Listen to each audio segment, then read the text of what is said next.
Vamos a hablar ahora de las adaptaciones respiratorias. Entonces, fíjense, nosotros hablamos en la lámina anterior cómo la respuesta del corazón, aumentando su frecuencia cardíaca, su volumen cardíaco, el cambio de la permeabilidad a nivel de las arterias y de las venas según la etapa del ejercicio. Entonces, fíjense, en general, ¿verdad? En un volumen cardíaco, en un volumen o gasto cardíaco que tenemos por minuto, y el volumen de sangre son 5 litros, el gasto cardíaco son 5 litros por minuto por latido, en una persona no entrenada el volumen de sangre puede llegar hasta 20 litros. En cambio, en un atleta de alto entrenamiento, ese gasto cardíaco puede llegar hasta 40 litros, con una deuda de oxígeno menor.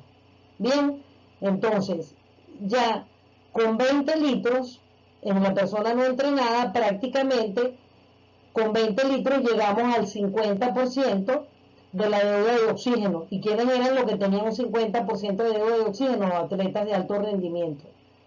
Pero entonces las personas no entrenadas, a pesar de tener 20 litros por minuto de gasto, de gasto cardíaco, no van a tener la misma eficiencia que aquel que tiene un menor gasto cardíaco, un mayor gasto cardíaco, o sea, que es de 40 litros, que tiene más oferta de oxígeno, pero tiene una deuda de oxígeno menor, es decir, tiene más resistencia.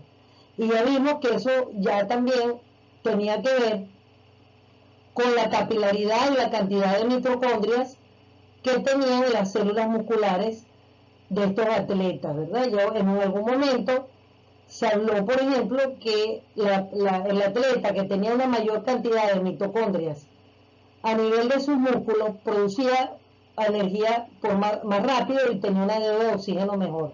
Como en algún momento mencionamos, por ejemplo, el nadador olímpico campeón de todas las pruebas, que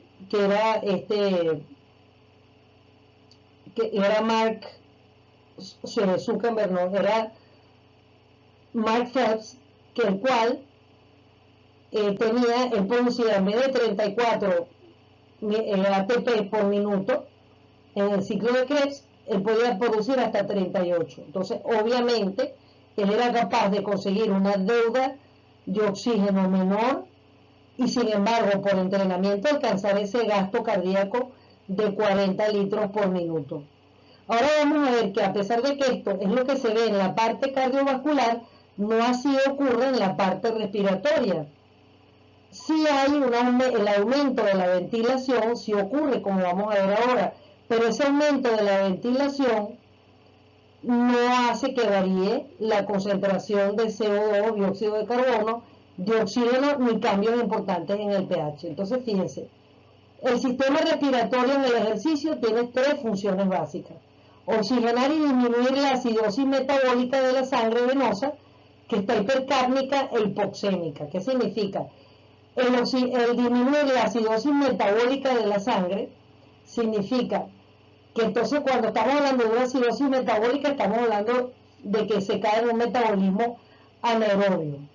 Y entonces, cuando hay una disminución del oxígeno, el pH se hace ácido, el pH cae por debajo de 7, que es el pH fisiológico. Entonces, eso va a llevar a que se produzca una hipercapnia y una hipoxemia. La hipercapnia significa que hay un aumento del dióxido de carbono y hay una disminución del oxígeno en la sangre en un momento dado, solo que y con un pH bajo. Esto, la otra función es mantener baja la resistencia vascular pulmonar. Vamos a remitirnos a lo que hablamos anteriormente. Recuerden que tenemos la circulación menor, que es la que va del ventrículo derecho a los capilares arteriovenosos de la circulación pulmonar, que son los que van a oxigenar esa sangre llena de CO2 y le van a ofertar al corazón izquierdo cuando se inicie nuevamente la sístole. Esto que estamos abajo de mantener baja la resistencia vascular pulmonar, estamos hablando de una etapa presistólica. La otra función es, de la parte respiratoria en el ejercicio, reducir el paso de agua al espacio intersticial. Vamos a recordar que hablamos de adaptación del cuerpo al ejercicio y la aclimatación. Cuando hablamos de reducir el paso de agua al espacio intersticial, significa el paso de agua desde la parte intravascular hacia los capilares de la piel. ¿Se acuerdan que hablamos de eso? Porque si esto pasa a los capilares de la piel, esa agua se va a disipar o se va a dispersar a través del sudor y puede reducir la cantidad de agua que hay intravascular, en lo que lleva a una deshidratación. Si no hay líquido suficiente, no hay transporte de glóbulos rojos, no hay transporte de oxígeno, y eso va a alterar tanto el sistema nervioso central como el periférico y por tanto la función cardiorrespiratoria. Entonces recuerden, las tres funciones, las tres respuestas pues, adaptatorias son oxigenar y disminuir la acidosis metabólica de la sangre venosa, mantener baja la resistencia vascular pulmonar y reducir el paso de agua al espacio intersticial. Recuerden que esto lo consigue, ¿cómo lo consigue el aparato respiratorio? A través de la ventilación, que la ventilación es como el volumen corriente, la cantidad de aire que entra y sale del pulmón por unidad de tiempo. La resistencia vascular pulmonar, recuerden que cuando se realiza la ventilación hay un colapso venoso por el solo movimiento del diafragma, que ustedes ya deben haber visto en fisiología respiratoria, por lo cual no lo señalo aquí. Y eso hace a que haya inicialmente una disminución de la resistencia periférica, sobre todo a nivel del retorno venoso de la precarga. Y expliqué cómo era la reducir el paso de agua al espacio intersticial. Si hay menor presión intravascular, y recuerden que los líquidos van de una zona de mayor presión a una de menor presión, entonces, si hay una menor presión, ese líquido no va a pasar, obviamente, al espacio intersticial, aún en presencia de calor. Y esto lleva a que se producen modificaciones a nivel de la ventilación pulmonar, que ya dijimos, difusión y transporte de gases. ¿Qué es la difusión? Vamos a recordar que la difusión es el paso de un gas a través de una membrana celular. Por ejemplo, cuando hablamos de la hematosis, que es el intercambio gaseoso entre el CO2 y el oxígeno, es a través de la membrana respiratoria del alvéolo. Entonces, es el paso del oxígeno desde el alvéolo pulmonar hasta el espacio intravascular y el paso del dióxido de carbono del espacio intravascular al alvéolo. Bien, vamos a hablar de la mecánica respiratoria. La mecánica respiratoria es cómo se acomoda la caja torácica en los movimientos de inspiración y de expiración en cada momento ventilatorio que tenemos. Entonces vamos a recordar que los pulmones son un órgano elástico, que ellos se encuentran atrapados en una caja rígida, que son los músculos y lo que son los huesos, ¿verdad?, que constituyen la caja torácica. Entonces, vamos a ver que en la inspiración, la cual ocurre por un estímulo neuronal, ¿de quién?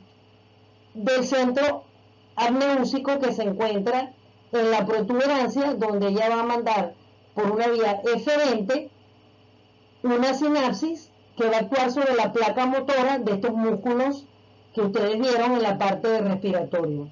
Entonces vamos a ver que los pectorales van a llevar a una elevación por una parte del esternón, lo va a llevar hacia arriba y hacia adelante para aumentar el diámetro anteroposterior del tórax, para darle más expansibilidad a los pulmones.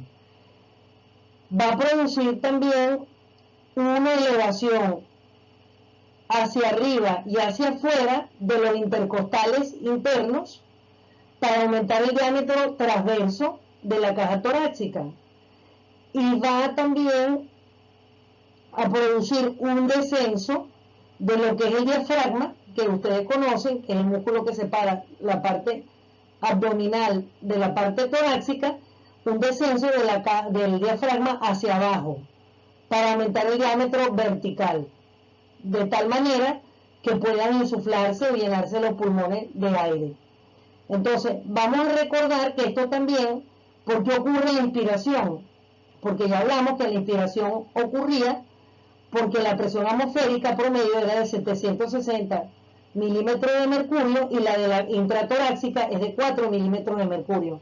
Entonces el aire va a pasar, o el oxígeno, como gas, va a pasar de una zona de mayor presión, que es la presión atmosférica, a la parte intratorácica. Y eso se va a ver favorecido por este aumento de los diámetros de la caja torácica. Una vez que son detectados por los quimiorreceptores y los varoreceptores que hay una concentración adecuada de dióxido de carbono y oxígeno y un pH fisiológico de 7,35, entonces cesa la actividad neuronal del centro apneúsico y se pone en acción el centro quimiotáxico. El centro quimiotáxico es el que se encarga de la expiración. También se encuentra en protuberancia, hay unos centros en bulbo. Entonces él va a actuar sobre la placa motora a nivel de caja torácica, a nivel de los músculos. Entonces va a desplazar el esternón hacia abajo y hacia adentro, disminuyendo el diámetro anteroposterior de la caja torácica, favoreciendo el colapso del pulmón o lo que es que el pulmón se desinfle.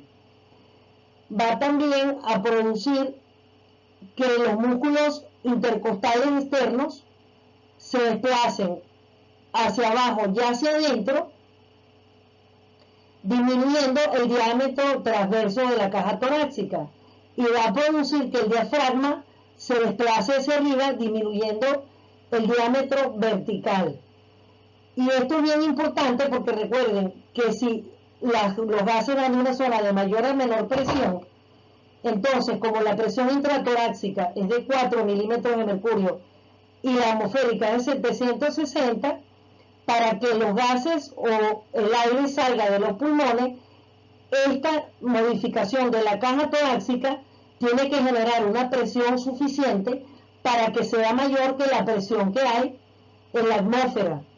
¿Se acuerdan cuando les mencioné antes de que la parte de aclimatación, donde hablábamos que la altitud podía modificar lo que era la temperatura corporal en un momento dado, o que podía afectar la oxigenación de la sangre?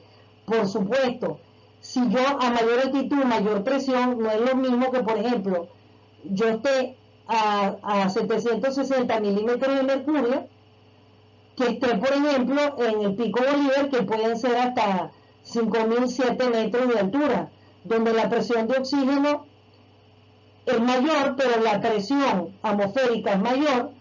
Por lo tanto, para yo expirar, tengo que generar un mayor esfuerzo a nivel de la parte muscular ósea de la caja torácica para expulsar ese aire. Por eso entro en una hipoxia, y eso es lo que les explica a ustedes, que las personas que hacen montañismo, etcétera, tienen que andar con sus bombonas o sus compresores de oxígeno. Entonces aquí, esto es algo que me imagino que ustedes ya vieron en la fisiología respiratoria, que estos son los cambios de ventilación y el ejercicio. Entonces, fíjense, cuando el corazón, yo les dije, cuando en la parte cardiovascular el gasto cardíaco aumentaba hasta un 88% de su inicial, en cambio la ventilación, lo máximo que aumenta, en realidad es un 65%. Entonces, fíjense, la ventilación nosotros tenemos en un estado basal de reposo. Aquí en las ordenadas tenemos la ventilación litros por minuto, y aquí tenemos el tiempo en que esto se da por minuto, ¿verdad? Entonces, nosotros tenemos aquí una fase de reposo donde nosotros vemos que la ventilación está en sus niveles basales, ¿verdad?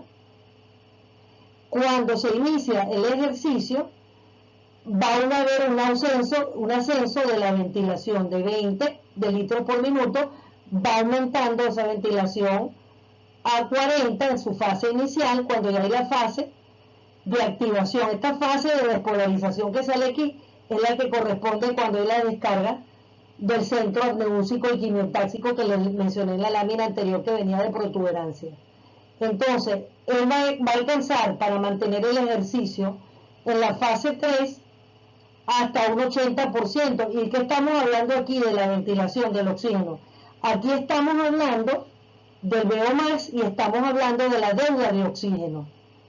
Entonces, fíjense, cuando nosotros tenemos acá, tenemos una meseta que es un periodo durante el cual dura el ejercicio, por ejemplo, una carrera, un salto, a alguna actividad deportiva que estemos usando.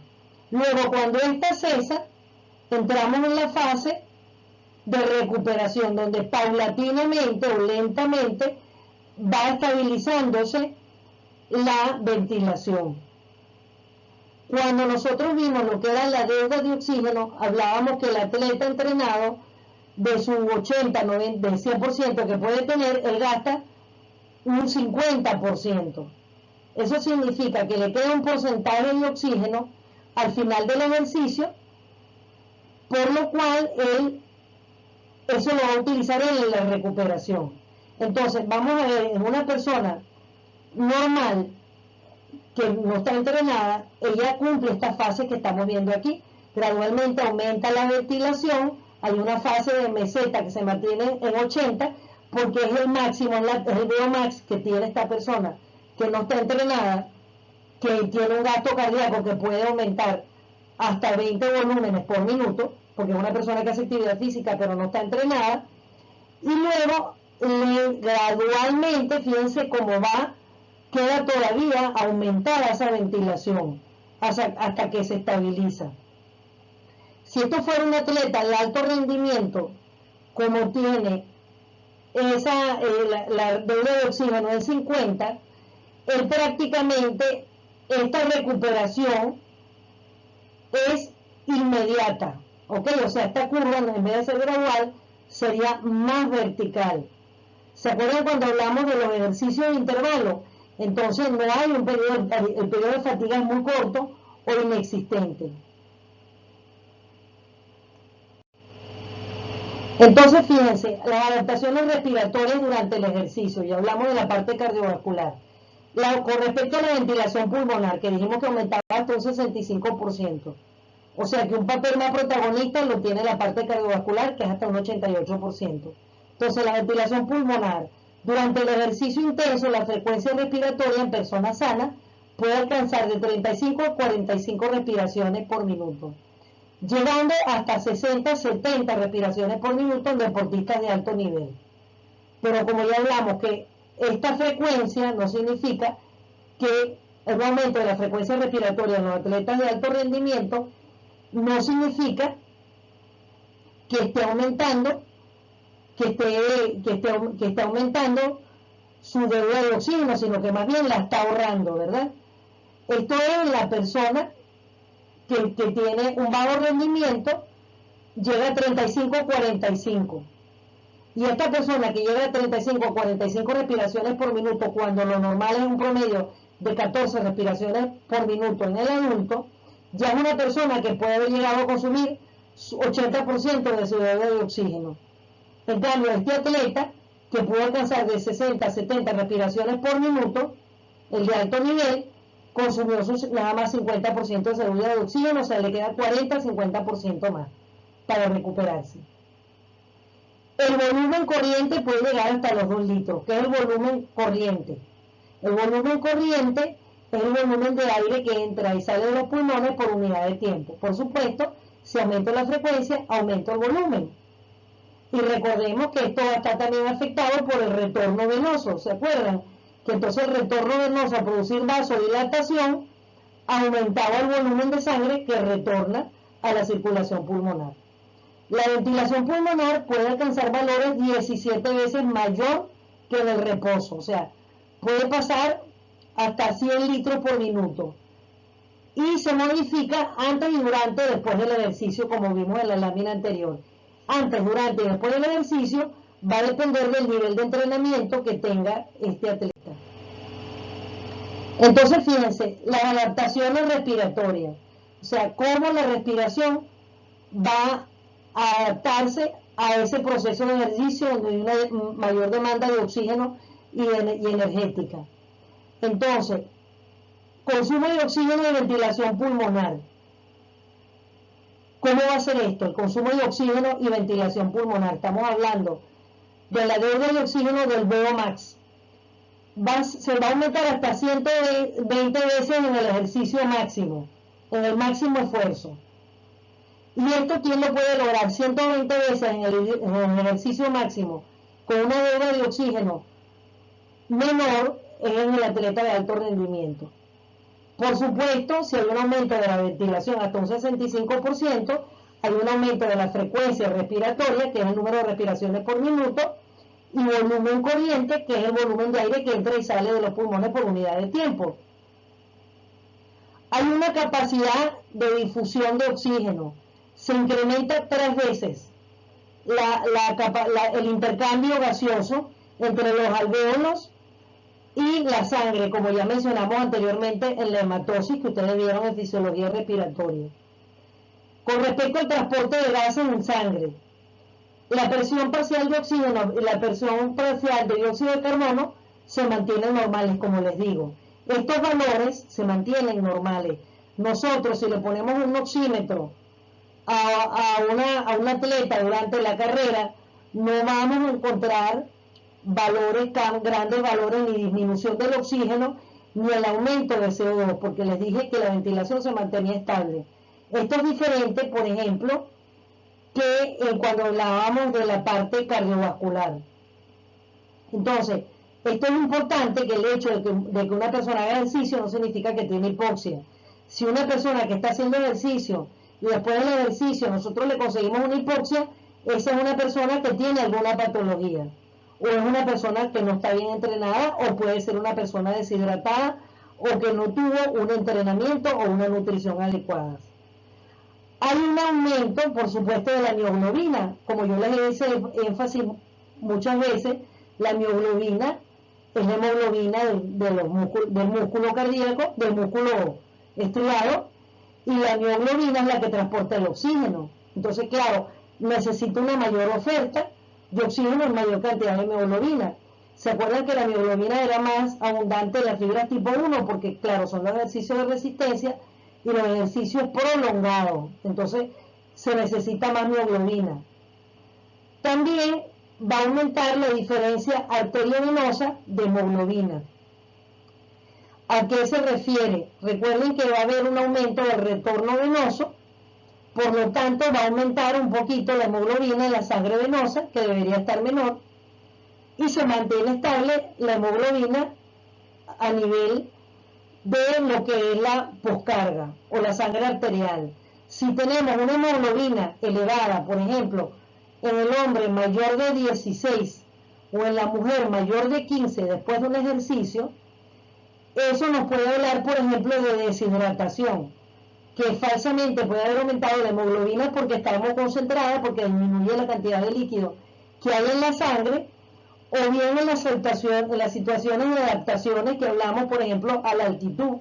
Estos son valores elevados de hemoglobina elevada que pueden presentar los atletas que, por ejemplo, están en alpinismo, en escalada, etcétera, porque hay una adaptación mediante lo que se llama el efecto Bohr, que aumenta la afinidad de la hemoglobina por el oxígeno, entonces aumenta la producción de hemoglobina. Yo no voy a hablar del efecto Bohr porque me supongo que ustedes lo vieron en fisiología respiratoria. Entonces, con respecto a adaptaciones respiratorias, respecto a los volúmenes pulmonares, la inspiración dura aproximadamente 2 segundos y la expiración de 2 a 3 segundos. Claro, eso varía también del estado emocional de la persona. Por lo tanto, el ciclo ventilatorio dura 4 o 5 segundos. Entonces, la frecuencia respiratoria, como sabemos, es el número de ciclos que se repite en un minuto y es de 12 a 15 respiraciones por minuto. Se saca un promedio de 14 respiraciones. Entonces, una persona que está respirando 14 respiraciones por minuto es una persona eupneica, una respiración normal. La cantidad de aire que entra en cada inspiración, que es igual a la misma que se expulsa en cada expiración, es aproximadamente 500 mililitros o 5 litros y se llama volumen corriente. Recuerden que el volumen corriente corresponde al volumen sanguíneo, también al volumen minuto cardíaco, que es 5 litros por minuto. Entonces, es la cantidad de aire que entra en los pulmones en un minuto. Recuerda que el aire, ¿de dónde sale? ¿De dónde sale el oxígeno? de la sangre. Si la sangre son 5 litros, el volumen son 5 litros.